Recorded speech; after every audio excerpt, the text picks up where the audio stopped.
Hello বাচ্চারা, আশা করছি আমাকে শুনতে পাচ্ছ তোমরা। আজকের ক্লাসে তোমাদের সবাইকে স্বাগত জানাচ্ছি। স্যার আসসালামু আলাইকুম। আসসালামু ওয়ালাইকুম আলাইকুম। আসসালাম।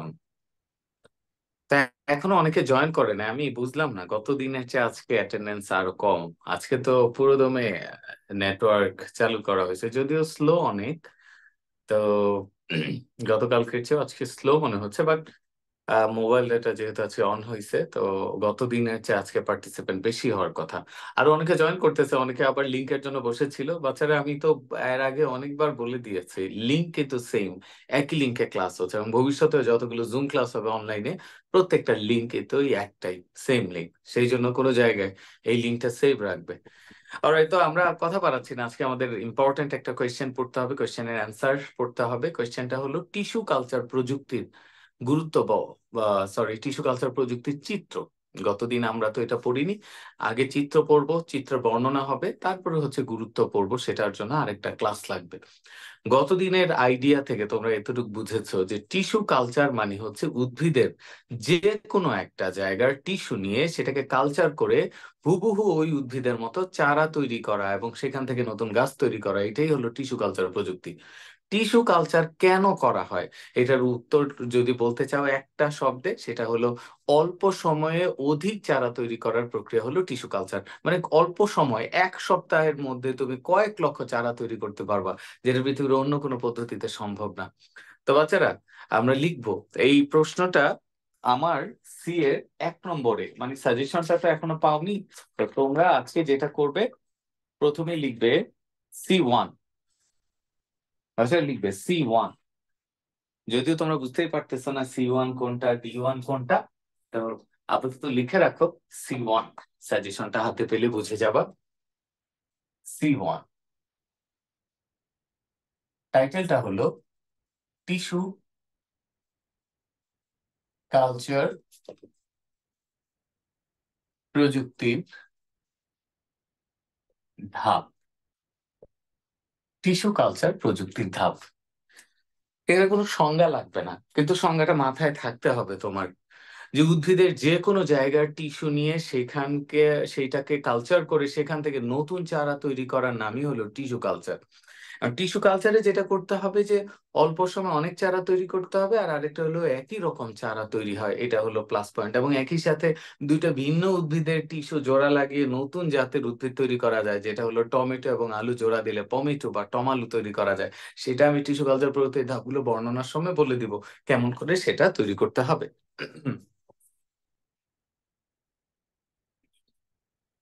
অলরাইট, যারা মাত্র জয়েন করেছো তাদের জন্য বলছি, আমরা আজকে পড়বো সি এর 1 নম্বর কোয়েশ্চেন, টিস্যু কালচার প্রযুক্তির ধাপ। ছেলেমেয়ের এই ধাপের বর্ণনা আছে, বর্ণনাটা পরে করব, আগে চিত্র এঁকে নিব। তো চিত্র আঁকতে হবে পরের পৃষ্ঠায়, যারা আগে ক্লাস করেছো আমার তারা জানো যে আগে বর্ণনা দেখানোর জন্য পরে চিত্র আঁকি।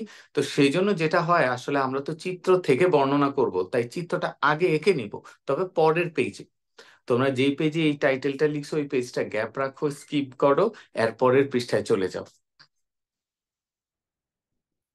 তারপরের পেজে যে ছবি আঁকা শুরু করব, এবং এই চিত্র আঁকার সময় আমি পুরা ব্যাপারটা ব্যাখ্যা করে দিব, তাই চিত্রটা খুব মনোযোগ দিয়ে দেখতে হবে। বাচ্চারা, এখানে ওয়ান বাই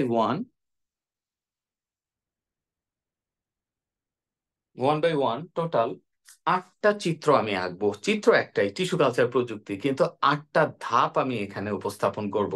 তাই 1 বাই 1 8টা ধাপের চিত্র হবে, পুরা পৃষ্ঠাটা লাগবে, পুরা পেজ লাগবে। তো ওই পেজে, যে পেজে তুমি চিত্রটা আঁকতে যাচ্ছ, ওই পেজে প্রায় উপরের দিকে এইরকম একটা টব অঙ্কন করবে। এই টবের মধ্যে একটা উদ্ভিদ তৈরি করবে বা উদ্ভিদের চিত্র আঁকবে। এই উদ্ভিদের চিত্রের মধ্যে আমি যেটা করলাম, সিম্পলি কতগুলো লিফ এঁকে দিলাম, মানে হচ্ছে পাতা। তুমি চাইলে যে কোনো উদ্ভিদ আঁকতে পারো, তোমার এমন মনে হইতে পারে যে তুমি অন্য ধরনের একটা উদ্ভিদ আঁকবা, কোনো অসুবিধা নেই, যে কোনো একটা উদ্ভিদ আঁকো। টিস্যু কালচারের জন্য যে উদ্ভিদকে বাছাই করা হয় সেটা অবশ্যই সুস্থ হইতে হবে, নিরোগ হইতে হবে, এটার মধ্যে রোগ থাকা যাবে না। যে উদ্ভিদটা থেকে তুমি নতুন টিস্যু তৈরি করবা, নতুন চারা তৈরি করবো, ওইটাই যদি রোগাক্রান্ত হয়, মাই যদি রোগাক্রান্ত হয়, সন্তান তো রোগাক্রান্ত হবে। দ্যাটস ওয়াই একটা সুস্থ উদ্ভিদ বাছাই করতে হবে, এগুলো বর্ণনাতে আসবে। এখন বাচ্চারা, যে উদ্ভিদটা আমরা নিলাম, এই উদ্ভিদের এগুলো হলো পাতা, এটা কাণ্ড, এবং উপরে দেখো একটা পাতা জাস্ট তৈরি হচ্ছে, এটাকে বলা হয় শীর্ষ মুকুল। এখন টিস্যু কালচারের জন্য যে উদ্ভিদটা নেওয়া হবে এর নাম হলো মাতৃ উদ্ভিদ।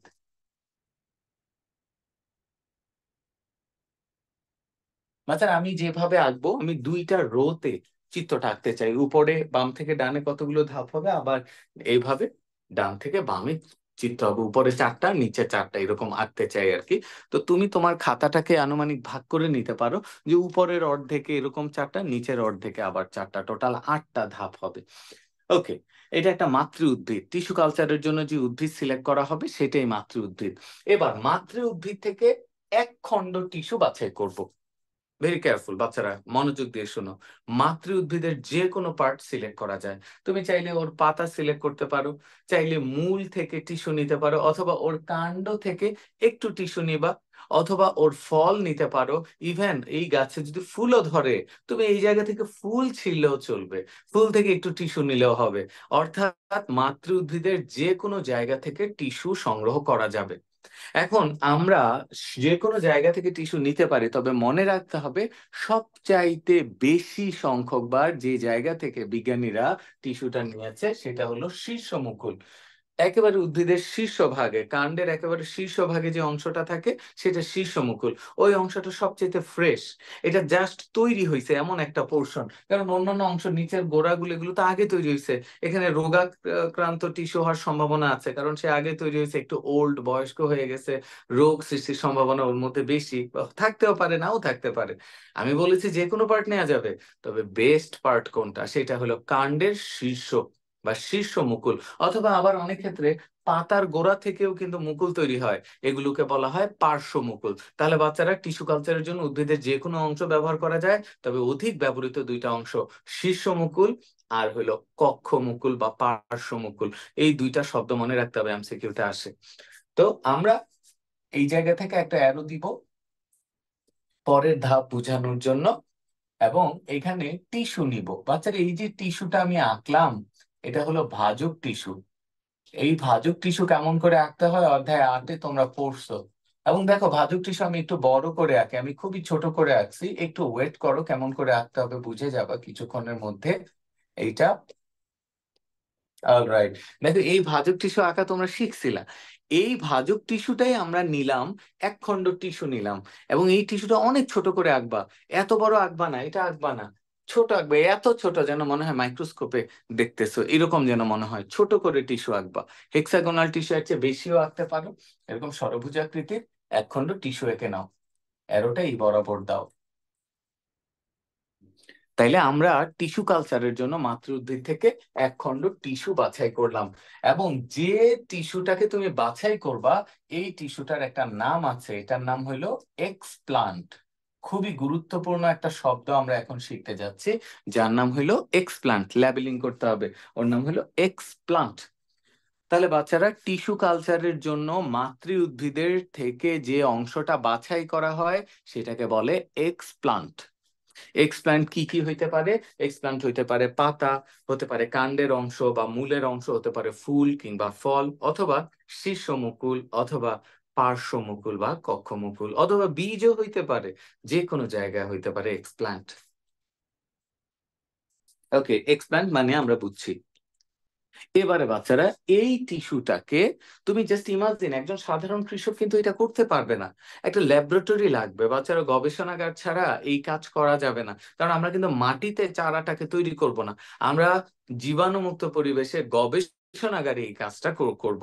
তার মানে তুমি ইমাজিন করো যে তুমি নিজে একটা গবেষণাগারে আছো, সেখানে এই প্রসেসটা তুমি করছো। এবার এই এক্সপ্ল্যান্টটাকে একটা আবাদ মাধ্যম বা কালচার মিডিয়ামে নিতে হবে। এখন কালচার মিডিয়ামটাকে একটু বুঝে নিতে হবে।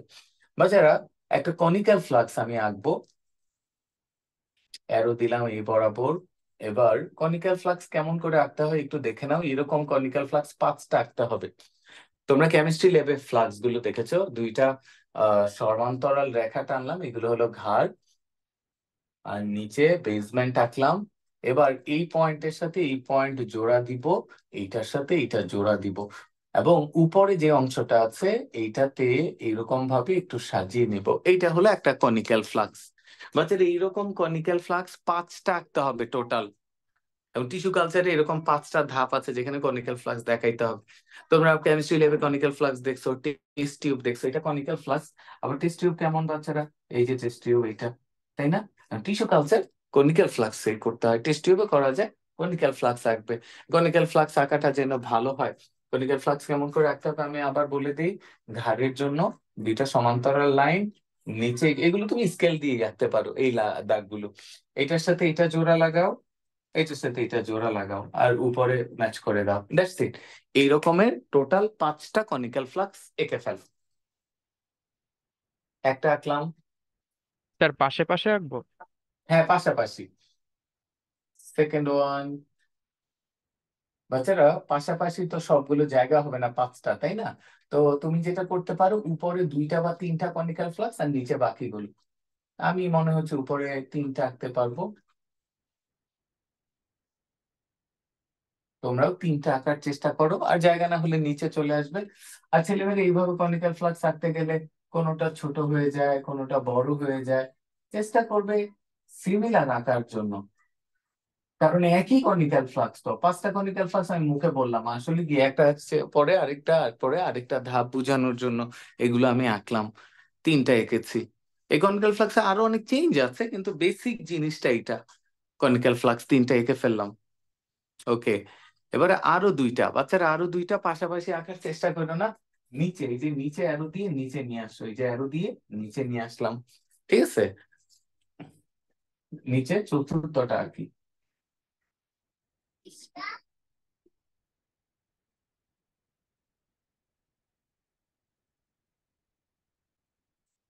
চতুর্থটা আঁকলাম, কিন্তু ফোকাসে তো আসতেছে না। এবার আসছে, এবার পঞ্চম। আচ্ছা, আমি কিন্তু বলেছি উপরে 2টা কনিক্যাল ফ্লাক্স তুমি আঁকতে পারো, তুমি নিচে তখন 3টা কনিক্যাল ফ্লাক্স আঁকবা। টোটাল 5টা কনিক্যাল ফ্লাক্স হইলো।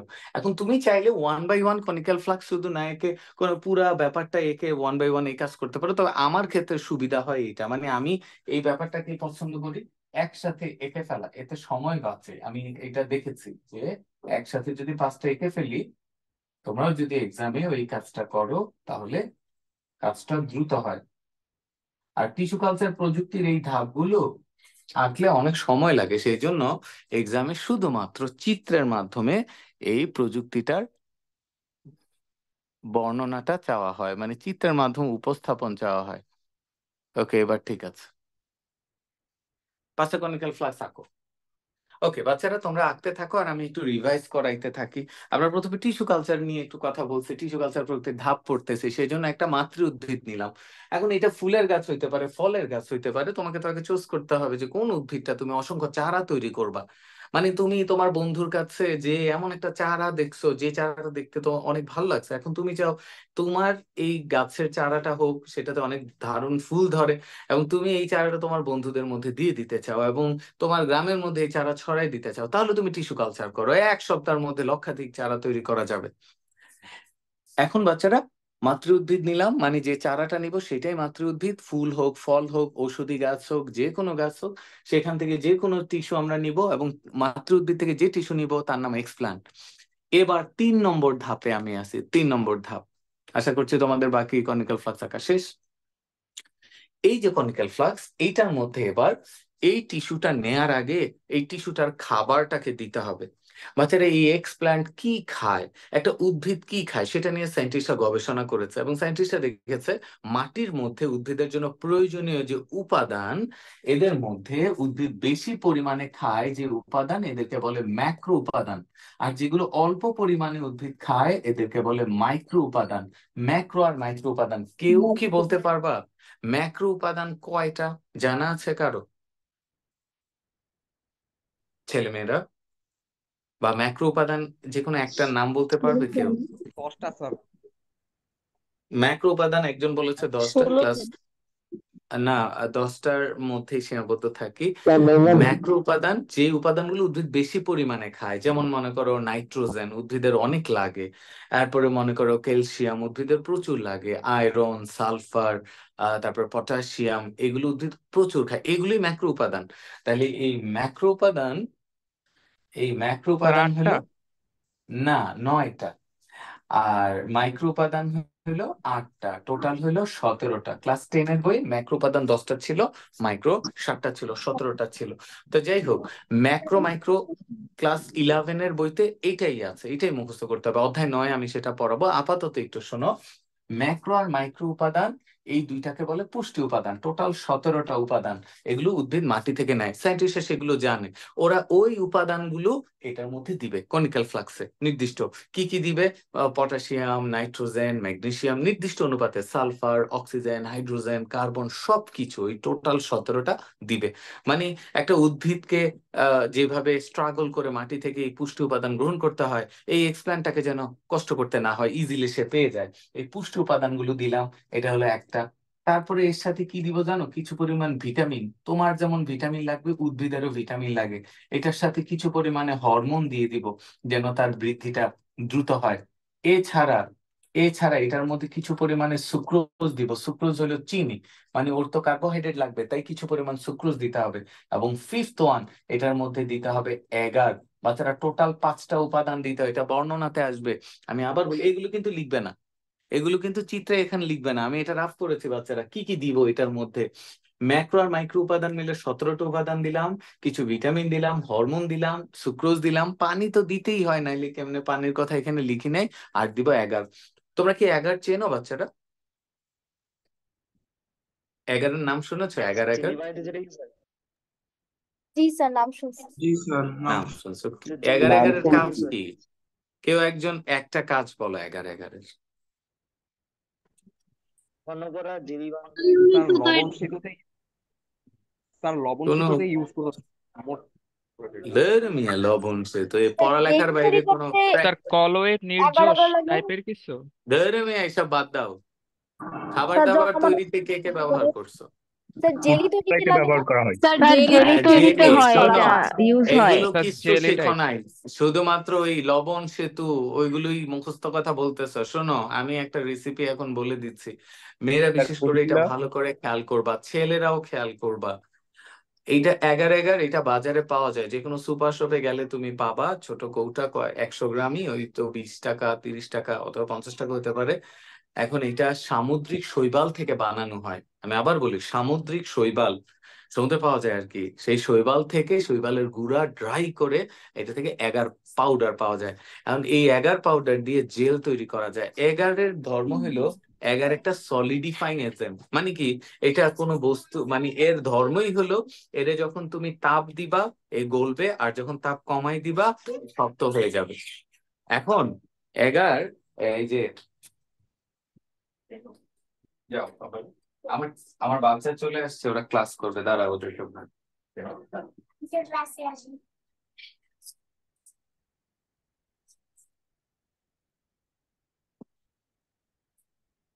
অলরাইট বাচ্চারা, শোনো, এই এগার যদি 50 ডিগ্রি সেলসিয়াস তাপমাত্রার উপরে যায়, তাহলে এটা তরল হবে। যদি 50 ডিগ্রি সেলসিয়াস তাপমাত্রার নিচে নামে, এটা শক্ত হবে। তো এখন তুমি চিন্তা করো, সব কিছুর মিশ্রণে আমরা যখন এগার দিব, এগারকে যখন তাপ দিব, পুরাটা তরল থাকবে, কিন্তু যখন এটা আস্তে আস্তে তাপ কমে আসবে, 50 ডিগ্রি কম স্যার হবে, এগারটা পুরা কি? মিশ্রণটা শক্ত জেল হয়ে যাবে। হ্যাঁ, কিছু বলেছো? স্যার এগারটা কি? ও মা, এগার নিয়েই তো কথা বলতেছি। স্যার আমার কানেকশন খারাপ তো স্যার, অনেক খারাপ কানেকশন। হ্যাঁ, কানেকশন খারাপ, তাহলে তুমি একটু ওয়েট করো। আমি তো বলেছি তুমি একটু ওয়েট করো, যেহেতু তোমার কানেকশনের প্রবলেম, আস্তে আস্তে তো বুঝে যাবা, খাপ খাইয়ে নেওয়ার চেষ্টা করো। ওকে, তাহলে এগার সম্পর্কে কি বলেছি, সেটা হলো সামুদ্রিক শৈবাল থেকে আহরণ করা হয় একটা পাউডার। এটা বাজারে গেলে এগার নামে তুমি সেটা পাবা। এখন আসা যাক এটার প্র্যাকটিক্যাল লাইফে তুমি এটা কি করতে পারো। বাচ্চারা, পুডিং তৈরি করা যায়। ডাবের তো পুডিং পুডিং বানিয়ে তৈরিতে খেলাম। এগার যদি দাও, তাহলে এইটা চমৎকার হয়। মনে করো নারিকেলের পুডিং বা ডাবের পুডিং, এটা এখন চমৎকার ভাবে খুবই জনপ্রিয়। যারা আগে খাও নাই, তৈরি করো নাই তাদের জন্য এই রেসিপি। বাজার থেকে একটা ডাব কিনে আনবা, বেশিও আনতে পারো। এনে এই ডাবটাকে তুমি যেটা করবা, একটা পাতিলের মধ্যে যেটাতে হিট দেয়া যাবে আর কি, গরম করা যাবে, ওটার মধ্যে জাস্ট ডাবের পানিটা ঢেলে দিবা। কোনো ধরনের চিনি মিক্স করার দরকার নাই। চিনি বেশি যদি একটু দাও তাহলে এটা বেশি মিষ্টি হয়ে যাবে, ডাবের পানিতে যে চিনি আছে সেটাই যথেষ্ট। এরপরে এটার মধ্যে একটু এগার পাউডার দিয়ে দিবা, 1 চামচ যথেষ্ট। 1 চা চামচ এগার পাউডার যদি এটার মধ্যে দিয়ে দাও, চুলার মধ্যে বসাই দাও আর একটু নাড়তে থাকো। তো ওই তো ডাবের পানি, এটা আস্তে আস্তে গরম হইতে থাকবে, একটু ফুটবে। একটু ফুটে গেলে তুমি চুলা অফ করে দিবা। তবে হ্যাঁ, চুলা অফ করে এবার তুমি ওই পাতিলের মধ্যে এগারটাকে জমতে দিবা না। তুমি একটা ট্রে যেটা সমান ফ্ল্যাট, সেটার মধ্যে, অথবা অন্য কোনো ধরনের যেটার মধ্যে, অথবা টিফিন বক্সের মধ্যে, মানে যেখানে জমাট বাঁধলে তুমি এটাকে আবার তুলে খাইতে পারবা, এরকম একটা জায়গায় ছড়াই দাও, ঢেলে দাও। তারপরে এটা কি করবা, ঠান্ডা হইতে দিবা। বেটার হয় একটু ঠান্ডা হয়ে আসলে এটাকে ফ্রিজিং করে ফেলা, রেফ্রিজারেটরে রেখে দাও। 1 ঘন্টা 2 ঘন্টা পরে এটাকে বের করে আনো। এটা এক্স্যাক্টলি আইস যেরকম হয়, বরফ যেরকম হয় এমন হবে। তবে এগারো বরফের মতো অত শক্ত হয় না, জেল হয়ে যাবে, শক্ত হয়ে যাবে, পুডিং হয়ে যাবে, এবং সেটা তুমি খাবা। এবং এই যে আমি আজকে রেসিপিটা বললাম, আর এখন তো আর ডাব আনতে পারবা না, অনেকে হয়তো বাসা থেকে বের হয়ে যাচ্ছে যে এখনই আমাকে ডাবের পুডিং বানাইতে হবে। আজকে বের হওয়ার দরকার নেই, এখন কারফিউ চলে। কালকে সকালবেলা বের হয়ে যাবা। তারপরে আশেপাশে যেখানে ডাবের দোকান পাবা, এগার পাওয়াটা একটু টাফ হয়ে যাবে, সুপার শপে বেস্ট হবে। আর যারা ঢাকার বাইরে আসো, সুপার শপ আশেপাশে নাই অথবা এগার পাচ্ছ না, ঢাকায় এসেই প্রথম তোমার কাজ হচ্ছে এগারের এই পুডিংটা তৈরি করা, নারিকেলের পুডিংটা, ডাবের পুডিংটা তৈরি করে, যখন আমার ব্যাচের ক্লাস থাকবে, ব্যাচ একের ক্লাস যখন থাকবে, তখন সবাই ওই পুডিংটা নিয়ে আসবে, আমি খেয়ে বলবো কার পুডিংটা সবচেয়ে ভালো হয়েছে। কথা ক্লিয়ার বাচ্চারা? তাহলে তোমাদের পুডিং তৈরির প্রতিযোগিতা শুরু হইলো। বাসায় প্র্যাকটিস করবা, আগে নিজে খেয়ে নিবা। যাদেরটা বেশি অখাদ্য হবে আমারে দিয়ে এটা টেস্ট করাবা, সেটা যেন না হয়। যেটা স্যার ভালো হবে ডিমের পুডিং শরীরে বানাতে পারি। বানাইছো এগার দিয়ে?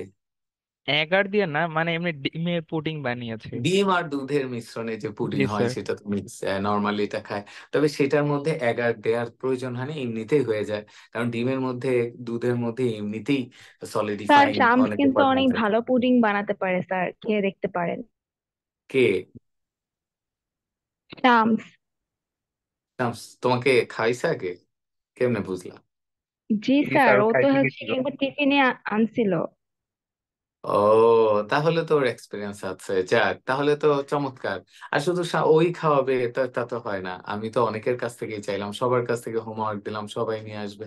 দেখা যাক। তা বাচ্চারা, আজকে আমরা এগাচ্ছিলাম, এখন কথা হইলো ওই সব কিছুর মিশ্রণ আমরা এই কনিক্যাল ফ্লাক্সে দিব। দিয়ে দিলাম। এখন এটার মধ্যে এই যে দিলাম এই মিশ্রণটা, এটা প্রথমে এটা তরল লিকুইড হইলো, এবং এটার নাম হইলো কালচার মিডিয়াম। বাচ্চারা 3 নম্বর যে চিত্রটা, এটার নাম কালচার মিডিয়াম। তো ছোট করে লিখে ফেলো, কালচার মিডিয়াম। তাহলে কালচার মিডিয়ামের উপাদান কি কি? কালচার মিডিয়ামের উপাদান হলো ম্যাক্রো আর মাইক্রো উপাদান, ভিটামিন, হরমোন, সুক্রোজ এবং এগার। এবার কালচার মিডিয়াম এখানে দেয়া করে, এটা কিন্তু ওই এক্সপ্ল্যান্টার খাবার, তুমি এখনই এক্সপ্ল্যান্টটাকে এখানে দিবে না। এবার কালচার মিডিয়ামটাকে জীবাণুমুক্ত করতে হবে। বাচ্চারা, এখানে এই যে এত কিছু মিক্স করলা, বাইরের বাতাস এখানে আসলো, ব্যাকটেরিয়া এটার মধ্যে গ্রো করতে পারে। এটার মধ্যে তুমি এক্সপ্ল্যান্ট দিবা, ওই ব্যাকটেরিয়া এক্সপ্ল্যান্টটাকেও মেরে ফেলবে, তুমি চারা তো এখানে পাবাই না, কোনো কিছুই পাবা না, টিস্যুও বেঁচে থাকবে না। তাই কি করতে হবে, এটাকে জীবাণুমুক্ত করা লাগবে। এবং এটা জীবাণুমুক্ত তৈরি করার একটা প্রসেস আছে এবং একটা যন্ত্র আছে ল্যাবরেটরিতে, যেটা আমরা ইউজ করি, সেটা নাম অটোক্লেভ। অটোক্লেভ বা জীবাণুমুক্ত করার যে যন্ত্র, এটার নাম আমি এখানে লিখছি, অটোক্লেভ। অনেক কিছু বলার এবং এই ধাপটাই অত বিস্তারিত বলার। অটোক্লেভ যন্ত্র। বাজার অটোক্লেভ যন্ত্রটা কেমন? অটোক্লেভ যন্ত্রটা, এটা হচ্ছে মোটামুটি ধরো 3 ফিট বা 4 ফিট লম্বা হবে, এইরকম একটা বাক্সের মতো চিকন। 3 ফিট বা 4 ফিট লম্বা হইলে পাশে হবে 1 ফিট বা 1.5 ফিট, এরকম গোলাকার একটা ব্যাপার। এটা ঢাকনা আছে। এই ঢাকনাটা খুলে এই যে কনিক্যাল ফ্লাক্স, বাচ্চারা তার আগে বলি, এইরকম কনিক্যাল ফ্লাক্স কিন্তু তুমি একটা নিবা না, এরকম অনেক কাজ করতে হবে, তোমাকে হাজার হাজার চারা তৈরি করতে হবে। তাই এরকম অসংখ্য কনিক্যাল ফ্লাক্সে এই কালচার মিডিয়ামটা তুমি ঢালবা। ঢেলে এই কালচার মিডিয়ামটার এই যে কনিক্যাল ফ্লাক্স, এটার মুখটাকে তুমি বন্ধ করে দিবা। বাচ্চারা এই পর্যন্ত কিন্তু কোনোটার মুখ আমি বন্ধ করিনি, এই প্রথম একটা মুখ বন্ধ করে দিচ্ছি। এবং যে অংশটা দিয়ে এটার মুখটা বন্ধ করলাম এটাকে বলা হচ্ছে ছিপি বা কর্ক। তাহলে বাচ্চারা প্রত্যেকটা কনিক্যাল ফ্লাক্সের মুখে এই ছিপি বা কর্ক অ্যাড হবে, তবে আমি শুরুটা একটা করে দিলাম। তাহলে প্রথমে কালচার মিডিয়াম ঢালার পরে এই মিডিয়ামটাকে জীবাণুমুক্ত করার আগে এটার মধ্যে ছিপিটাকে আমরা দিয়ে দিলাম, নাহলে এটা যখন ফুটবে এদিক দিয়ে তো বের হয়ে যাবে। তাই ছিপিটা শক্ত করে দিতে হবে। তোমরা ছিপি অনেকে আঁকতে পারো না, ছিপি আমি আবার এঁকে দেখাচ্ছি। বাচ্চারা এই ছিপি কর্ক, এটা নিচের দিকে হলো এরকম ন্যারো, উপরের দিকে হলো এরকম মোটা, নাইলে তো এটা বোতলের মুখে ঢুকবে না, তাই না? বোতলের মুখে এয়ার টাইট হবে না। তো অনেকেই আমি ছিপি আঁকতে দেখি, দেখি বোতলের এই যে কনিক্যাল ফ্লাস্ক এই সাইড দিয়ে পানি ঢুকে যাবে, এই সাইড দিয়ে বাতাস ঢুকে যাবে। হবে না, সেটা ভুল, সাইন্টিফিক্যালি রং। এটা এয়ার টাইট হতে হবে, ভেতরে বাতাস ঢুকতে পারবে না। তাহলে বাচ্চারা এই যে এই ছিপি তুমি এঁকে দাও। এবার এরকম অনেকগুলো কনিক্যাল ফ্লাক্সকে একই সাথে আমরা এই যে অটোক্লেভ যন্ত্র, এই অটোক্লেভ এই যন্ত্রটার মধ্যে দিয়ে দিব এবং এটার ঢাকনি আটকে দিব। তাহলে এখানে কনিক্যাল ফ্লাক্স, এই কনিক্যাল ফ্লাক্স, এই কনিক্যাল ফ্লাক্স এর মধ্যে এটা একটা কনিক্যাল ফ্লাক্স না, এরকম 20টা বা 15টা কনিক্যাল ফ্লাক্স অটোক্লেভ যন্ত্রের স্পেস অনুযায়ী দিয়ে দেওয়া যাবে। এবার আসা যাক অটোক্লেভের কাজ কি। বাজারে এটার সুইচ আছে, এটা ইলেকট্রিক্যাল, এটার বৈদ্যুতিক একটা সংযোগ দিয়ে দিয়ে এখানে সুইচ যখন অন করে দিব এটার মধ্যে হিট বাড়তে থাকবে। এটার মধ্যে এয়ার টাইট করা, কিন্তু এটা থেকে বাতাস বের হবে না, বাতাস এটার মধ্যে ঢুকবেও না, তাপ বাড়তে থাকবে। আস্তে আস্তে এটার তাপমাত্রা বাড়তে বাড়তে 100 ডিগ্রি হবে। 100 ডিগ্রি হওয়ার পরেও 120, 121 ডিগ্রি সেলসিয়াস পর্যন্ত আমরা সেট করে রাখবো। 121 ডিগ্রি সেলসিয়াস পর্যন্ত আমরা এটাকে ফুটাবো। এখন প্রশ্ন হলো 121 কেন? সায়েন্টিস্টরা গবেষণা করে দেখেছে যে 121 ডিগ্রি সেলসিয়াস পর্যন্ত এটাকে হিট দিলে বিন্দু মাত্র জীবাণু এটার মধ্যে থাকে না। ম্যাক্সিমাম ব্যাকটেরিয়া তো 70 ডিগ্রি সেলসিয়াস তাপমাত্রায় মরে যায়, কিছু কিছু ব্যাকটেরিয়া 100 ডিগ্রি সেলসিয়াস তাপমাত্রা পর্যন্ত বেঁচে থাকতে পারে। তো 100 ডিগ্রি হলেও হয়, তবে সকল ধরনের জীবাণু মেরে ফেলার জন্য 121। এখন বলা যাইতে পারে, তোমরা বলতে পারো যে স্যার এর চেয়ে বেশি কেন দিব না? এর চেয়ে বেশি দিলে ওই কনিক্যাল ফ্লাক্স যেটা আছে ওইটা ফেটে যেতে পারে। মানে সবকিছু বিবেচনা করে বেস্ট হলো 121, এবং এইটা এমসিকিউতে আসে অটোক্লেভ যন্ত্রের তাপমাত্রা কত, উত্তর হলো 121। এখন বাচ্চারা তাপমাত্রাটা 121-এ যাওয়ার পরে আর বাড়বে না, হুট করে কমেও যাবে না। 121 হওয়ার পরে ফিক্স থাকবে টানা 20 মিনিট, একেবারে ফিক্সড 20 মিনিট ধরে 121 ফিক্সড। এবং এই 20 মিনিট ধরে এখানে যে কালচার মিডিয়াম এটা ফুটতে থাকবে এবং সকল জীবাণু মরে যাবে, মরে ভূত হয়ে যাবে। তাহলে 121 ডিগ্রি সেলসিয়াস তাপমাত্রায় বাচ্চারা কয় মিনিট ধরে? 20 মিনিট ধরে ফুটাইতে হবে। এবং এটার ভেতরে একটা প্রেসার ক্রিয়েট হয়, যেহেতু বন্ধ থাকে এটা, এবং এই প্রেসারটা হলো 20 পাউন্ড আর 20 LBS। তাহলে এই তিনটার কম্বিনেশন তোমাকে মুখস্থ রাখতে হবে। 121 ডিগ্রি সেলসিয়াস তাপমাত্রা 20 মিনিট ধরে 15 পাউন্ড চাপে এই অটোক্লেভ যন্ত্রে জীবাণু মুক্ত করা হয়। কারো কোনো কোয়েশ্চেন আছে অটোক্লেভ নিয়ে? এক্ষুনি করে ফেল। স্যার এই অটোক্লেভের কি চিত্র আঁকবো? একজন একজন, প্রথমে কে যেন বলছিল অটোক্লেভ নিয়ে, তারপর? স্যার এটার কি চিত্র আঁকবো? না না, অটোক্লেভের চিত্র আঁকবে না। এরপর বলো। বায়ুচাপ 15 হবে না? ও, বায়ুচাপ 15, ওকে, নো প্রবলেম। 20 LBS হতে পারে, 15 হতে পারে। নতুন বইতে যদি, সিনথিয়া, নতুন বইতে তোমার কাছে যে বইটা 15 লিখা? জি স্যার। আচ্ছা, এটা তো কোনো ব্যাপার না, 15 LBS হতে পারে। বইতে যেটা থাকবে সেটাই। আমি এক্ষুনি চেক করে দেখছি, যেহেতু সিনথিয়া বলেছে 15ই হবে। ওকে, আর আর কোনো কোয়েশ্চেন বাচ্চারা? হ্যাঁ, 121, 20 মিনিট, 15 LBS। চাপে একটু কম বেশি হতে পারে, চাপে প্রবলেম নাই, তবে এই কম্বিনেশনটাই তোমরা লিখবে। আর কোনো কোয়েশ্চেন, আর কোনো কিছু জিজ্ঞাসা নাই? এখন এইটা আমরা আঁকবো না, এইটা আমরা লিখবো বর্ণনা। বুঝিনি? কোয়েশ্চেন আবার করো। এই অটোক্লেভ মেশিনের বাইরে তারের সাইডে সাইডে তো তার দিয়ে এটার কানেকশন দিছে, ইলেকট্রিক লাইন।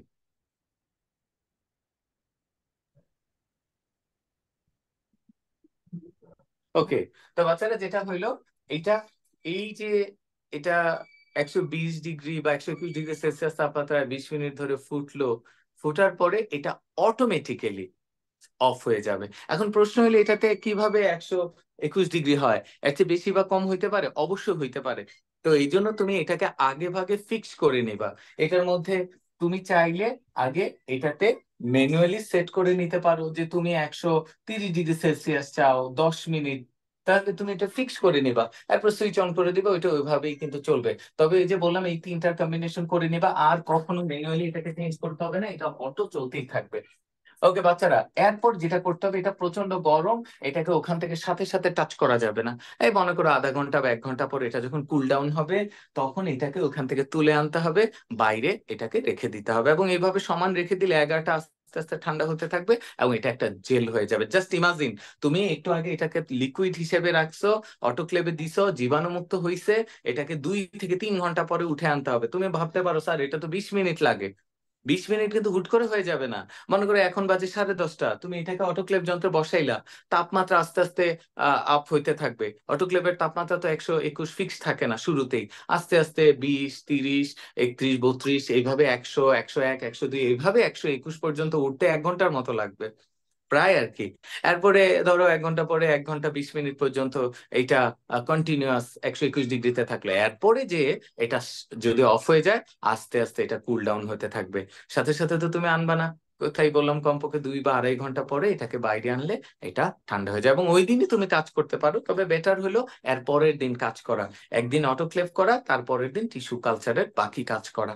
ওকে বাচ্চারা, এই কালচার মিডিয়ামটা জমাট বেঁধে গেল। এবার তোমার কাজ কি? এবার তোমার কাজ হইলো এক্সপ্ল্যান্টটাকে জীবাণুমুক্ত করা। এইটা তো একটা টিস্যু, এটার মধ্যেও তো জীবাণু থাকতে পারে। এক্সপ্ল্যান্ট সাধারণত জীবাণুমুক্ত করা হয় ক্লোরিন পানি দিয়ে। ক্লোরিন পানি দিয়ে ধোয়া হয়। মনে করো এটা একটা পাত্র, এটার মধ্যে পানি ঢালা হয়েছে, এই পানিটা হলো ক্লোরিন পানি। ওই যে তোমরা যারা সুইমিং পুলে যাও অথবা যারা যাও না, তারাও তো জানো সুইমিং পুলের পানি অনেকটা লবণাক্ত। সুইমিং পুলের পানি মুখে যায় নাই কার বলো? অনেকেই তো গেছি, আমরা ভাবি আর এই পানিটা লবণাক্ত, না জেনে কত কিছু আছে।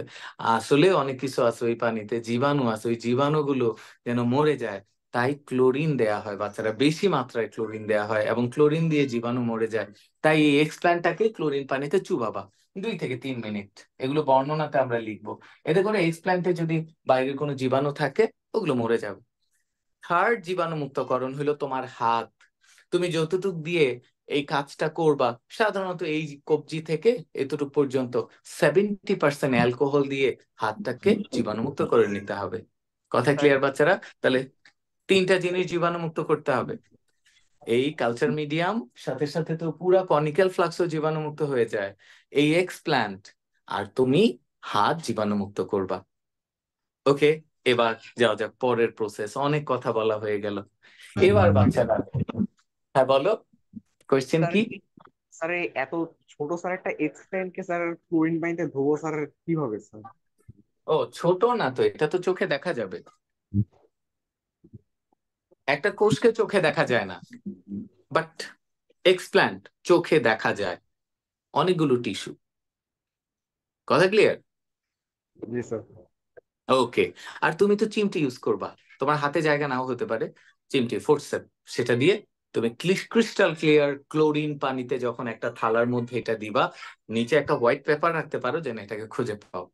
ওকে, নেক্সট বাচ্চারা যেটা করতে হবে, এবার শোনো, এই ছিপি খুলে এই এক্সপ্ল্যান্টটাকে এটার মধ্যে আলতো করে, খুবই আদর করে, এটার মধ্যে আদর যত্ন করে এই এক্সপ্ল্যান্টটাকে এটার মধ্যে দিয়ে দেয়া হবে। আমরা থার্ড স্টেপে এখন আসলাম, মাতৃ উদ্ভিদ, এক্সপ্ল্যান্ট, কালচার মিডিয়াম, এবং এটার মধ্যে এক্সপ্ল্যান্ট। This is explant. এঁকে ফেলো, এবং মনে রাখবা বাচ্চারা, এক্সপ্ল্যান্ট অবশ্যই কালচার মিডিয়ামের উপর রাখতে হবে। অনেকে কালচার মিডিয়ামের ভেতরে দিয়ে দেয়, আরে ও তো এগার মিডিয়ামে হাবুডুবু খেয়ে মরে যাবে। এক্সপ্ল্যান্ট এইটারে অবশ্যই দিতে হবে একেবারে কালচার মিডিয়ামের সারফেসটার মধ্যে। হালকা ডট ডট আছে, এটা কিন্তু একটা জেল, জেলের ভেতরে ঢুকবে না। স্যার ভালো মতো দেখা যাচ্ছে না। আচ্ছা তাহলে ওয়েট করো, তোমার নেটওয়ার্ক প্রবলেম। এখানে দেখা যাওয়ার কিছু নাই তো, শুধুমাত্র এই টিস্যুটাকে এটার মধ্যে রাখতে হবে, দ্যাটস ইট। এই যে টিস্যুটা আঁকছো এটাই এখানে রাখতে হবে। ও এর মধ্যে আকাশ। ওকে, ঠিক আছে। ওকে, নেক্সট ওয়ান, ছেলেমেয়েরা, এই যে কালচার মিডিয়াম, এটা আবার রাখলাম, উপরের যে ছিপি সেটা দিয়ে দেওয়া হলো,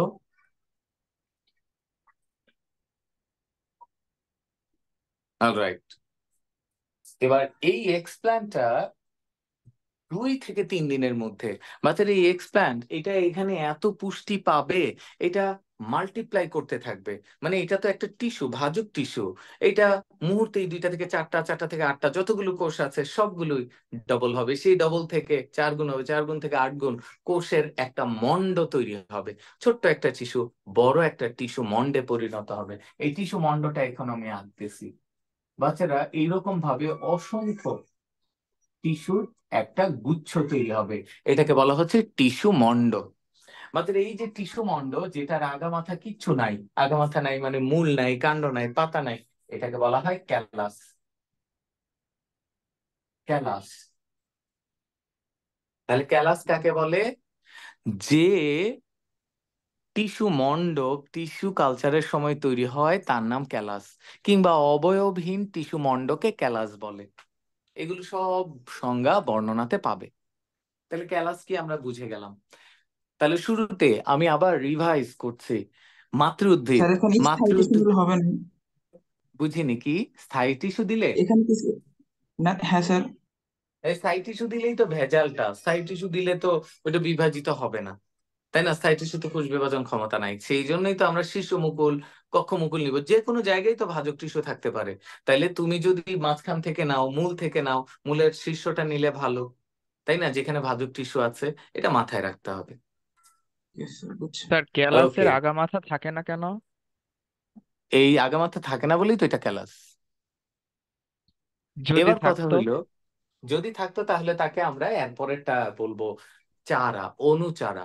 প্রথমে আগামাথা তৈরি হবে না, প্রথমে এটা তৈরি হয়, এবং এইটাই প্রসেস। যদি থাকতো, এটা তো কখনো হয়নি এ পৃথিবীতে। প্রথমেই এইখানে এক্সপ্ল্যান্ট থেকে চারা হয়ে যায়নি, প্রথমে এক্সপ্ল্যান্ট থেকে একটা মন্ড তৈরি হতেই হয়, এবং এটার নামই ক্যালাস। এবং ক্যালাস থেকে আগামাথা, যেটাকে বলছি মানে মূল, কাণ্ড, পাতা, এটা তৈরি হবে। এটার নামই হলো অনুচারা। কথা ক্লিয়ার? তার মানে তুমি বললা স্যার একটা বাচ্চা হইলো, সে শুরুতে বড় হয়ে গেল। হ্যাঁ, একটা মুভি আছে যে বয়স্ক হয়ে জন্ম নেয়, আস্তে আস্তে তার বয়স কমে। সেটা মুভিতেই সম্ভব। বাস্তব জীবনে এরকম রোগে আক্রান্ত হইলে হয়তো বা হইতে পারে। প্রথমে তো শিশু হইতে হবে, সেখান থেকে আস্তে আস্তে বড় হইতে হবে।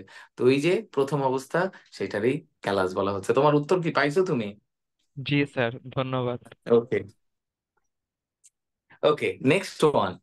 এই ক্যালাসটা তারপরেরটা বাচ্চারা প্রত্যেকটাতেই উপরে ছিপি লাগাই দিতে হবে, আর নিচে এরকম ভাবে কালচার মিডিয়াম এঁকে নিতে হবে।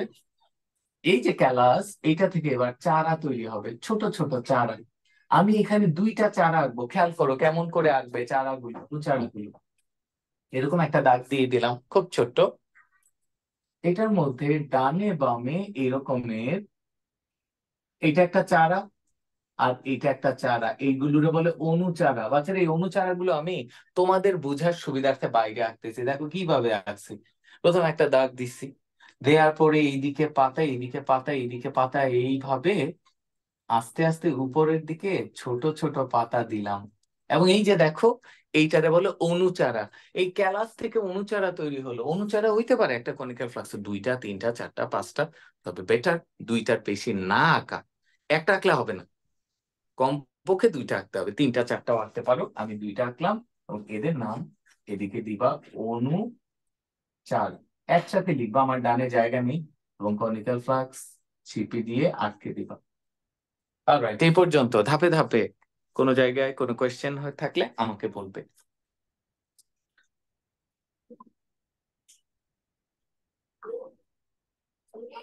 তাহলে ছেলেমেয়েরা, একদম শুরুতে একটা মাতৃ উদ্ভিদ নিচ্ছি, সেখান থেকে যে কোনো অংশ নিয়ে বাছাই করব, যেটার নাম এক্সপ্ল্যান্ট। এক্সপ্ল্যান্টটাকে একটা কালচার মিডিয়ামে রাখবো। কালচার মিডিয়ামে রাখার আগে কালচার মিডিয়ামটাকে জীবাণুমুক্ত করব, এক্সপ্ল্যান্টটাকে জীবাণুমুক্ত করব, আর হাতকে জীবাণুমুক্ত করব। তারপরে 2 থেকে 3 দিনের মধ্যে এই এক্সপ্ল্যান্টটা থেকে একটা মন্ড তৈরি হবে, যার নাম ক্যালাস। এই ক্যালাস থেকেই তৈরি হবে কয়েকটা চারা, অনুচারা। দেখো কাছাকাছি চলে আসছে, কিছুক্ষণ পরেই কিন্তু নতুন উদ্ভিদ হয়ে যাচ্ছে। এই যে অনুচারা হইলো, খেয়াল করো, এই অনুচারার মধ্যে কাণ্ড আছে, পাতা আছে, কিন্তু কোনো মূল নাই। মানে অনুচারাগুলো জেলের উপরে লেগে আছে জাস্ট, এর কোনো মূল তৈরি হয় নাই। ইন্টারেস্টিং ব্যাপার, টিস্যু কালচারের সময় অনুচারাতে প্রথমে কোনো মূল তৈরি হয় না। এটাই টিস্যু কালচারের বৈশিষ্ট্য। মূল তৈরির জন্য এবার এটার মধ্যে এমন একটা হরমোন দিতে হবে যেটা মূল তৈরির উদ্দীপনা যোগাবে, এবং এই হরমোনের নাম অক্সিন। বাজার অক্সিন হলো এমন একটা ফাইটো হরমোন বা উদ্ভিদ হরমোন যেটা মূল সৃষ্টি করে। এবার আমরা কি করবো, খুব মনোযোগ দিয়ে শোনা, আমরা আবার কালচার মিডিয়াম বানাবো, আবার বানাবো।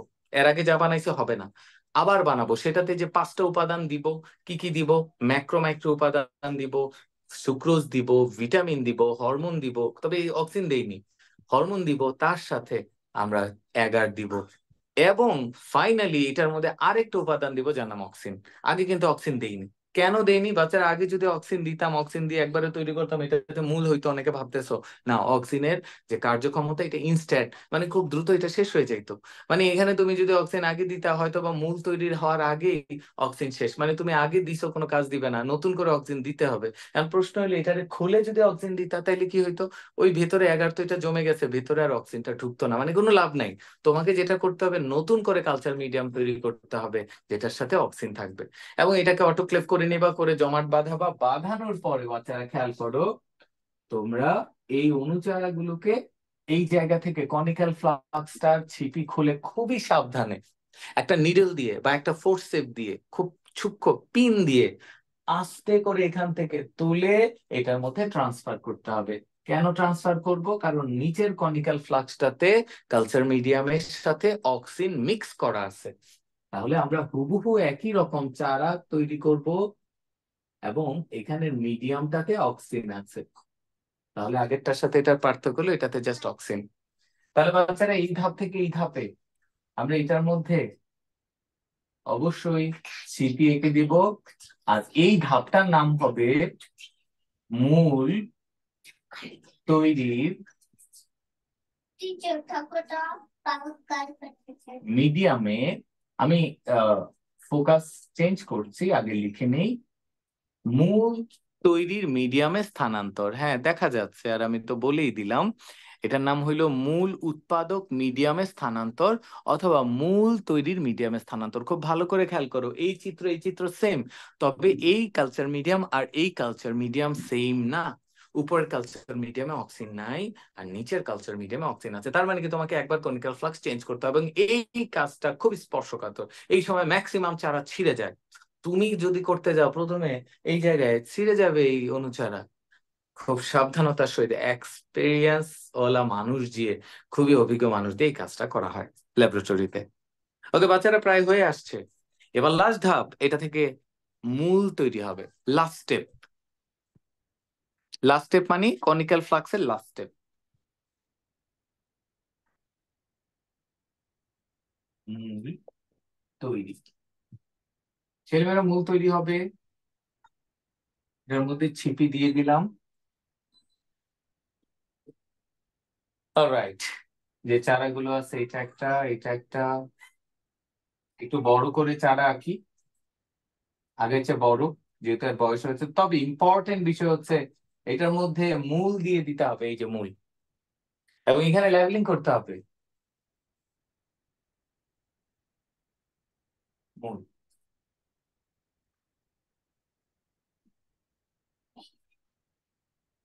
বাচ্চারা, মূল সৃষ্টি হলো। এবারে এটা 1 থেকে 2 দিন পরে এই গাছ তো বড় হবে, তরতর করে বড় হইতে থাকবে, যেহেতু মূল এখন হয়ে গেছে, এখন সে আরো বেশি পুষ্টি উপাদান শোষণ করতে পারবে খুব দ্রুত। এবার এই অনুচারাগুলোকে এখান থেকে তুলে, সরি এখন তো চারা তৈরি হয়ে গেছে, অনুচারা তো এরা, এই যে এইগুলোকে এখান থেকে তুলে টবে স্থানান্তর করতে হবে।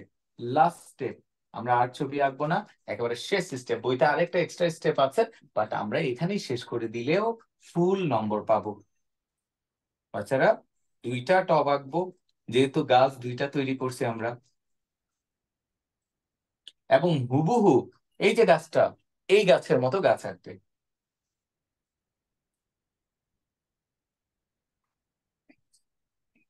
এই একটা পাতা, এখানে পাতা, এটা পাতা। দেখো বাচ্চারা, আমি কিন্তু বলেছি কি, এইখানে যতগুলো পাতা দিছো এখানে ততগুলো পাতা দিবা, যেন মনে হয় হুবহু একই রকম চারা তৈরি হয়েছে।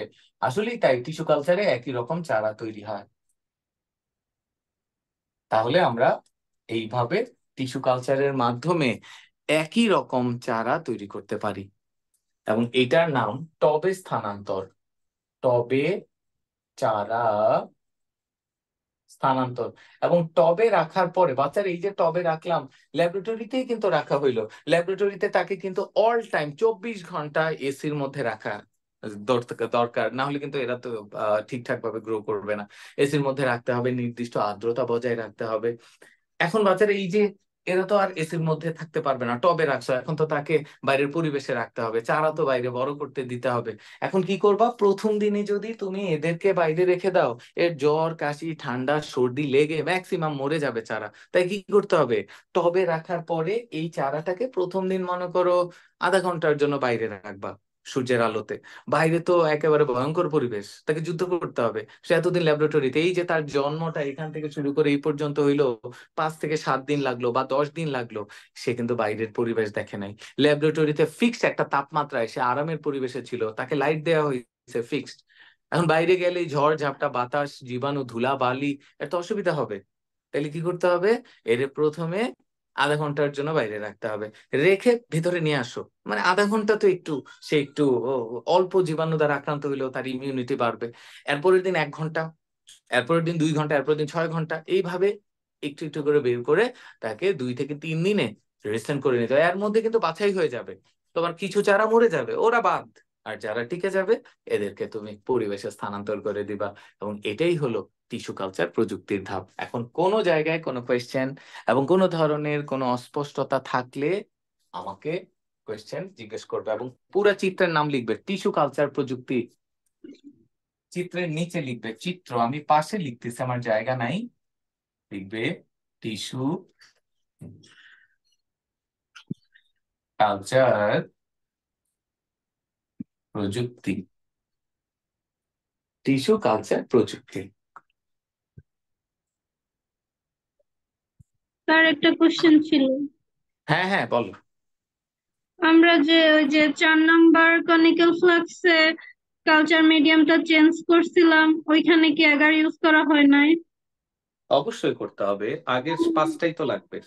জেল হয়ে গেলে মূল কিভাবে ভিতরে হইলো? ও মা, জেল তো শক্ত বরফের মতো না, তো জেল তো এই জন্যই বানাইলাম যেন মূলটা ঢুকতে পারে। মূল ঢুকবে? মাটি ভেদ করে, মাটি ভেদ করে একটা উদ্ভিদের মূল ঢুকে যাচ্ছে, আর তুমি জেল ভেদ করে মূল ঢুকবে না, এটা কেমনে ভাবলা সিনথিয়া বলো? ক্লাস গুলো ভাসতে ছিল, ওই জন্য জিজ্ঞাসা হ্যাঁ, করছিলাম। ক্যালাস তো ভাসবে, কারণ ওর তো মূল নাই। একটা একটা পাতা তো মাটি ভেদ করতে পারে না, মূলে ভেদ করতে পারে। ডিফারেন্ট তো বিষয় দুইটা, তাই না? স্যার একটা কোশ্চেন ছিল। হ্যাঁ, কোয়েশ্চেন তো আমি শুনতে চাই। স্যার এই যে আমরা যদি এই কালচার করার মাধ্যমে দুইটা অনুচ্চারক তৈরি করি, তাহলে কি মূলের দুইটা হবে নাকি মূল আরো বেশি হবে কিছুই বুঝি নাই পরবর্তী কোয়েশ্চেনটা, ক্ষেত্রে? কেউ বুঝছো ওর কোয়েশ্চেনটা, কেউ বুঝছো আমাকে বলো তো। না স্যার। না স্যার। হ্যাঁ তুমি, খোকা তুমি কোয়েশ্চেনটা আবার করো। স্যার বলতেছিলাম যে আমরা যে অনুচ্চারক তৈরি করলাম প্রথম কনিক্যাল ক্লাসকে, হ্যাঁ, অনুচারা তৈরি পরের করলাম এই যে ক্লাসকে এখানে, কি হ্যাঁ এখানে। মূল যখন আমরা দিলাম, হ্যাঁ, পরের ক্লাসকে অক্সিজেন দেওয়ার কোনো মূল কি দুইটা তৈরি হবে নাকি আরো বেশি তৈরি হবে? আই ফেল্ট, বুঝতে ব্যর্থ হয়েছে। মেসেজ মেসেজ লেখো, এই জুমে মেসেজ লেখো। ওকে, তা এখন বাচ্চারা এখানে আর যেগুলো তোমাদের কনফিউশন তৈরি হতে পারে, এখানে 2টা চারা দিবা কিনা, আমি বলেছি কিন্তু 3টা 4টা চারা দাও। এখানে যতগুলো দিবা এখানে ততগুলোই দিবা, এইভাবে প্রত্যেকটাই সেম, এবং এখানেও ততগুলো। এখানে 3টা দিলে 3টা দিবা, 3টা দিবা, 3টা দিবা, এটাই তো কথা। এখন যদি তুমি একটা দাও ফাঁকিবাজি করো, তাহলে কি মনে হবে একটা মাত্র উদ্ভিদ থেকে একটা চারা হয়েছে, সেটা দেখানো ঠিক হবে না, ফেয়ার হবে না বিষয়টা। এই জন্যই কমপক্ষে 2টা দিছো।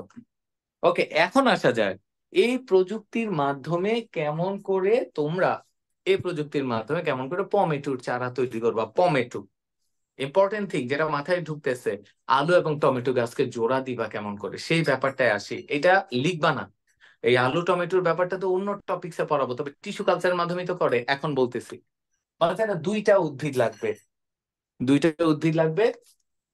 একটা হলো আলু গাছ, হুম, এটা হলো পটেটো, আর আরেকটা উদ্ভিদ নিলাম, এইটা হলো টমেটো। কি করা হয় টিস্যু কালচারে? এবার দুইটা উদ্ভিদ থেকে আমাদের, এই যে এই জায়গায় বাচ্চারা খেয়াল করো, দুইটা উদ্ভিদ মাতৃ উদ্ভিদ থেকে হিসেবে নিলাম। এখান থেকে এই পটেটো গাছ থেকে একটা কোষ নিব, টমেটো গাছ থেকে আরেকটা কোষ নিব, একটা সিঙ্গেল সেল, দুইটা কোষ নিলাম। নেয়ার পরে এই গাছের আর দরকার নেই আমার, আমার দরকার এই দুইটা কোষ। এখানে আমি আবার লিখতেছি পটেটো, এটা টমেটো। নেয়ার পরে এই দুইটা কোষের নিউক্লিয়াস নষ্ট করে দিব। কি করব? নিউক্লিয়াস নষ্ট, শুধুমাত্র সাইটোপ্লাজম দুইটার জোড়া দিব, এইটা এবং এইটা, দুইটা কোষের সাইটোপ্লাজম জোড়া দিব। দুইটা কোষের সাইটোপ্লাজম মিক্স হয়ে গেল, দুইটা কোষের বৈশিষ্ট্য মিক্স হয়ে গেল। বাচ্চারা এইটার নাম এক্সপ্ল্যান্ট। এবার কি এই এক্সপ্ল্যান্টটা, ওই যে এই প্রসেস, জাস্ট এই এক্সপ্ল্যান্টটাকে কালচার মিডিয়ামে রেখে দাও। কালচার মিডিয়াম থেকে হবে ক্যালাস, ক্যালাস থেকে হবে অনুচারা, অনুচারায় মূল তৈরি হবে, মূল তৈরি হলে টবে রাখো। আর এই গাছের মধ্যে মিক্স তো করেই দিছো শুরুতে, এই গাছের মধ্যে পটেটো অ্যান্ড টমেটো দুইটার ক্যারেক্টার এক্সপ্রেস করবে। এবং এই গাছগুলোতে টবের ভেতরে মাটির মধ্যে আলু পাবা আর উপরে টমেটো পাবা। That's it. তাহলে বাচ্চারা বুঝা গেল দুইটা উদ্ভিদে আগেই কোষ জোড়া দিতে হবে, এবং এইটাকে বলা হয় হাইব্রিডাইজেশন। দুইটা উদ্ভিদের কোষের কেবলমাত্র সাইটোপ্লাজম জোড়া দিয়ে নতুন যে উদ্ভিদ তৈরি করা হয় তার নাম হাইব্রিডাইজেশন, মানে সেই প্রসেসের নাম হাইব্রিডাইজেশন। কারো কোনো কোয়েশ্চেন? স্যার বলো, কোয়েশ্চেন বলো। স্যার আমি যত মানে একটা কোষের নিউক্লিয়াস যদি ধ্বংস করে ফেলা হয় তাহলে স্যার আমি তো জানলাম স্যার কোষটাই মারা যায় স্যার, এখন জোড়া যে দেওয়া হ্যাঁ, হয়েছে তুমি তাহলে। তো এটাই জানলা। হ্যাঁ, তো এখন তুমি তো সব আগে জানতা না, আজকে তো কি একটা চমক জায়গা নিয়ে তথ্য জানলা, সেটাই তো অবাক করার বিষয়। যে নিউক্লিয়াস নাই, নিউক্লিয়াস বিহীন জীবিত কোষ অসংখ্য আমাদের মধ্যে আছে। উদাহরণ, নিউক্লিয়াস বিহীন জীবিত কোষ তোমার লোহিত রক্তকণিকা, আরে ওইটার মধ্যেই তো নিউক্লিয়াস নাই, অথচ দিপি ওইটা বেঁচে আছে, তুমি নিজেও বেঁচে আছো। কি অদ্ভুত, তাই না? নিউক্লিয়াস নাই লোহিত রক্তকণিকায়, তোমার অনুচক্রিকায় নিউক্লিয়াসই থাকে না, অথচ তারা বেঁচে আছে, তুমিও বেঁচে আছো। শুক্রিয়া করো, নিউক্লিয়াস ছাড়াও কোষ বেঁচে থাকে। অলরাইট, তাহলে বাচ্চারা আমরা আজকে দেখলাম হাইব্রিডাইজেশনে যে প্রসেস, টমেটো উদ্ভিদ তৈরি হচ্ছে, ওই কোষের মধ্যেই নিউক্লিয়াস নাই, শুধুমাত্র সাইটোপ্লাজম জোড়া দেওয়া হয়েছে। আর আর কারো কোনো কোয়েশ্চেন আছে? নিউক্লিয়াস নষ্ট করবে কিভাবে? নিউক্লিয়াস নষ্ট করার প্রসেস আছে, বিভিন্ন ধরনের মেডিসিন দিলে। পার্টিকুলারলি কি নষ্ট করতে হবে? কেউ মাইটোকন্ড্রিয়া নষ্ট করতে চায়, ওকে, ল্যাবরেটরিতে এই ধরনের কেমিক্যাল সাবস্টেন্স আছে, শুধু মাইটোকন্ড্রিয়া নষ্ট করবে। নিউক্লিয়াস নষ্ট করতে চায়, অলরাইট, নিউক্লিয়াস গলিয়ে ফেলার সে ধরনের কেমিক্যাল দেওয়া হবে, বিক্রিয়া করবে, নিউক্লিয়াস গলে যাবে। আবার যদি তুমি চাও একই জায়গায় যে ক্রোমোজোম আছে সেটাকে ডবল করবা, সে ভিন্ন ধরনের মেডিসিন দিতে হবে। কথা ক্লিয়ার? তাহলে বাচ্চারা সকল কিছুর প্রসেস আবিষ্কার হয়েছে। তাহলে আমাদের এখানে টিস্যু কালচার প্রযুক্তির ধাপগুলো কমপ্লিট হলো। আমরা আরো অনেক কিছু জানবো। ওকে বাচ্চারা, আজকে যে সময় আছে পুরা প্রক্রিয়া বর্ণনা করা যাবে না, আমরা দেখি দুই একটা আজকে পার্ট পড়ে ফেলতে পারি কিনা। আমরা আগের পেজে চলে যাব দ্রুত। প্রথম পেজে C1 লিখেছো, টিস্যু কালচার প্রযুক্তির ধাপ, সেখানে লিখেছিলে C1, তাই না? সেখানে নাম্বার 1 ধাপ 1 নম্বর লিখো এক্সপ্লান্ট নির্বাচন। বাচ্চারা প্রসেস নাম্বার 1 আমি তো মুছেই ফেলছি, এক্সপ্লান্ট নির্বাচন। আঁকতে বেশি সময় লাগবে না আমার।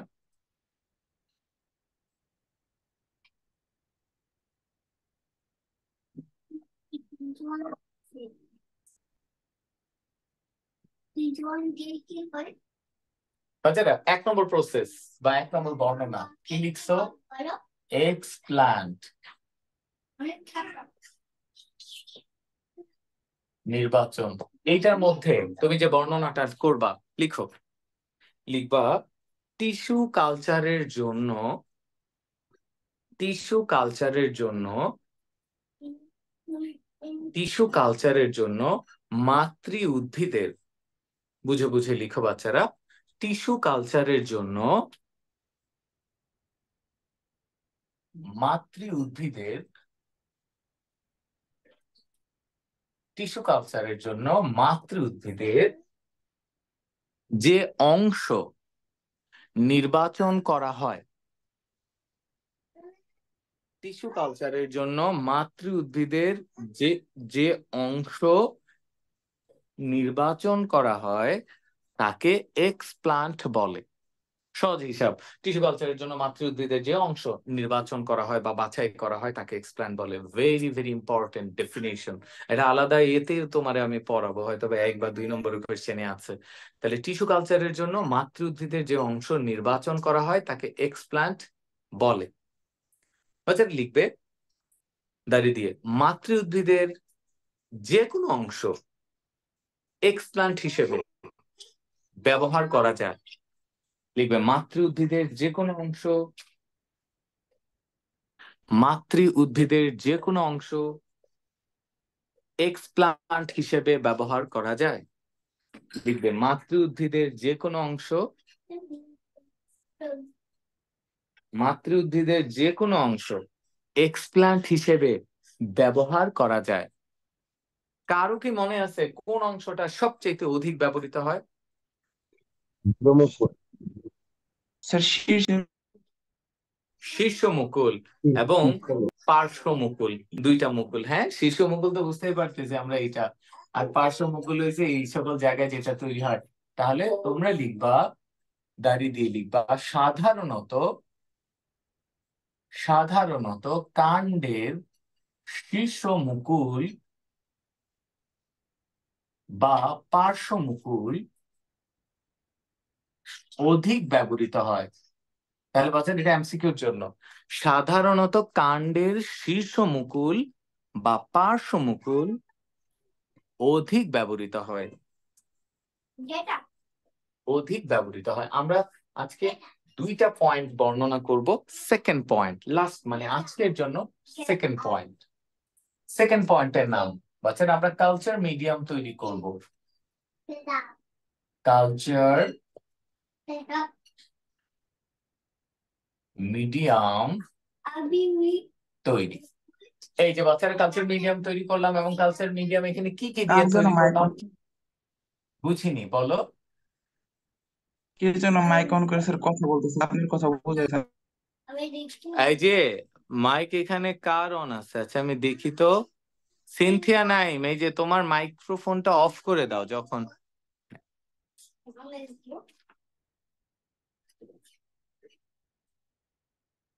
অলরাইট বাচ্চারা, কি কি উপাদান দিয়েছে? ম্যাক্রো মাইক্রো উপাদান এগুলো মিক্স করেছো। তারপরে আর কি কি দিয়েছে বলো তো কালচার মিডিয়ামে এগুলো ছাড়া? ভিটামিন। ভিটামিন দিয়েছি, তারপর সুগার, ফাইটো হরমোন, হরমোন দেয়া হয়েছে, তারপর সুক্রোজ দেয়া হয়েছে, মানে সুক্রোজ, চিনি দেয়া হয়েছে, আর দেয়া হয়েছে এগার। এগার। তার সাথে কি আমরা অক্সিন দিয়েছিলাম স্যার প্রথমে? না স্যার। না অক্সিন স্যার। প্রথমে দিইনি, তবে পরবর্তীবার অক্সিন দিয়েছি। যাই হোক, ওই যে হরমোন লেখা আছে এটা হলো অক্সিন, তো প্রয়োজনে আমরা এই অক্সিনটা দিই, তবে পরে। ওকে, এখন বাচ্চারা আমরা লিখবো টিস্যু কালচারের জন্য, টিস্যু কালচারের জন্য একটা সংজ্ঞা টাইপ বানাবো। লিখবো টিস্যু কালচারের জন্য, টিস্যু কালচারের জন্য লিখবো সমস্ত পুষ্টি উপাদান। টিস্যু কালচারের জন্য সমস্ত পুষ্টি উপাদান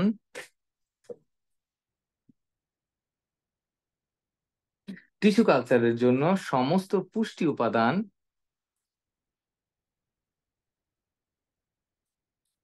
উইদিন ব্র্যাকেটে লিখো ম্যাক্রো কমা মাইক্রো উপাদান। লিখো টিস্যু কালচারের জন্য সমস্ত পুষ্টি উপাদান উইদিন ব্র্যাকেটে ম্যাক্রো মাইক্রো উপাদান, ব্র্যাকেট ক্লোজ, কমা ভিটামিন, কমা হরমোন, কমা সুক্রোজ, কমা এগার।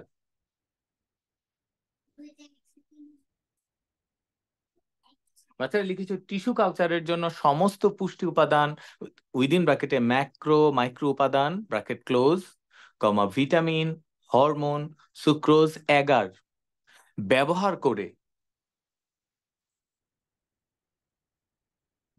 করে কালচার মিডিয়াম তৈরি করা হয়। ব্যবহার করে কালচার মিডিয়াম তৈরি করা হয়। আর বাচ্চারা এই যে সমস্ত পুষ্টি উপাদান সবকিছু মিক্স করে তুমি যে কালচার মিডিয়াম তৈরি করলা এটাকে ব্যাসাল মিডিয়াম বলা হয়। ব্যাসাল শব্দটা আমরা ইউজ করে থাকি টিস্যু কালচারের জন্য। বাচ্চারা অনেক অনেক মিডিয়ামে কেবলমাত্র এগার দেওয়া হয় আর কিছুই না, এটা আলাদা উদ্দেশ্যে। কিছু কিছু মিডিয়ামে সুক্রোজ এবং এগার দেয়, সেটা কিচ্ছু না। যে উপাদানের সকল মৌলিক উপাদান আছে যে কালচার মিডিয়ামে তাকে বেসাল মিডিয়াম বলে। বাচ্চারা তোমরা এরপরের লাইন লিখবে, এটা গুরুত্বপূর্ণ একটা সংজ্ঞা। লিখবে মৌলিক উপাদান সমৃদ্ধ কালচার মিডিয়ামকে বেসাল মিডিয়াম বলে। আমরা প্রায় ক্লাসের শেষ দিকে, জাস্ট 2টা বাক্য বাকি আছে। লিখবে মৌলিক উপাদান সমৃদ্ধ কালচার মিডিয়ামকে বেসাল মিডিয়াম বলে। মৌলিক উপাদান সমৃদ্ধ কালচার মিডিয়ামকে বেসাল মিডিয়াম বলে। তোমরা লিখেছো মৌলিক উপাদান সমৃদ্ধ কালচার মিডিয়ামকে বেসাল মিডিয়াম বলে। লাস্ট লাইন, বাতির এই সব কিছু মিক্স করে যে কালচার মিডিয়াম তৈরি করলাম এটার একটা পিএইচ লাগবে। পিএইচটা হলো 5.5 থেকে 5.8। ভেরি ভেরি ইম্পর্টেন্ট এমসিকিউর জন্য। লাস্ট লাইন, আজকে শেষ লাইন, ওই প্যারাতেই লিখবে কালচার মিডিয়ামের পিএইচ, কালচার মিডিয়ামের পিএইচ 5.5 থেকে 5.8 এর মধ্যে স্যার মূল রাখতে হয়। উপাদান থেকে একটু আরেকবার বলবেন? উপাদান তো লিখাই আছে। না ওকে, স্যার, মূল উপাদান সমৃদ্ধ হলেন। মৌলিক উপাদান সমৃদ্ধ কালচার মিডিয়ামকে ব্যাসাল মিডিয়াম বলে। মৌলিক উপাদান সমৃদ্ধ কালচার মিডিয়ামকে ব্যাসাল মিডিয়াম বলে, সেটা বলছি। ওকে, যার 1-2টা লাইন বাকি আছে সে গ্যাপ রাখো, পরে লিখে নিতে পারবে। ওকে, লাস্ট লাইন যেটা বলেছি, কালচার মিডিয়ামের পিএইচ 5.5 থেকে 5.8 মানে 5.8 এর মধ্যে রাখতে হয়। কালচার মিডিয়ামের পিএইচ 5.5 থেকে 5.8 এর মধ্যে রাখতে হয়। তো বাচ্চারা আজকে এই 2টা পয়েন্ট বলেছে। তারপরে জীবাণুমুক্তকরণ, ক্যালাস তৈরি, অনুচারা তৈরি, মূল উৎপাদক মিডিয়ামে স্থানান্তর, মূল তৈরি এবং টবে স্থানান্তর।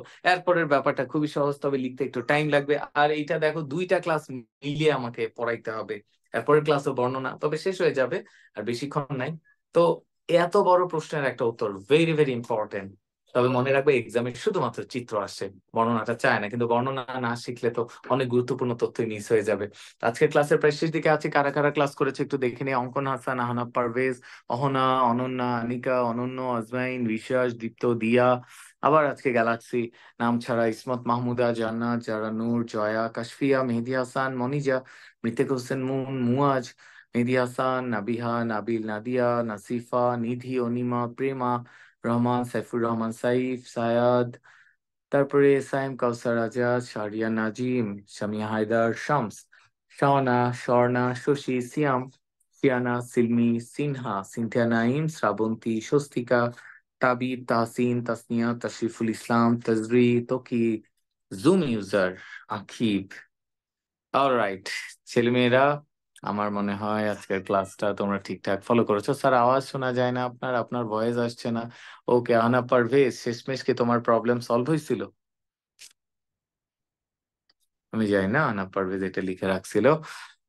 ওকে, তো ছেলেমেয়েরা গুড নাইট। কালকে ক্লাস নাই, অ্যাটলিস্ট এটা বলছি। আর ওই রেকর্ডিংটা আজকে রাতের মধ্যে আমি দিয়ে দেওয়ার চেষ্টা করব, না হলে কালকে দিব।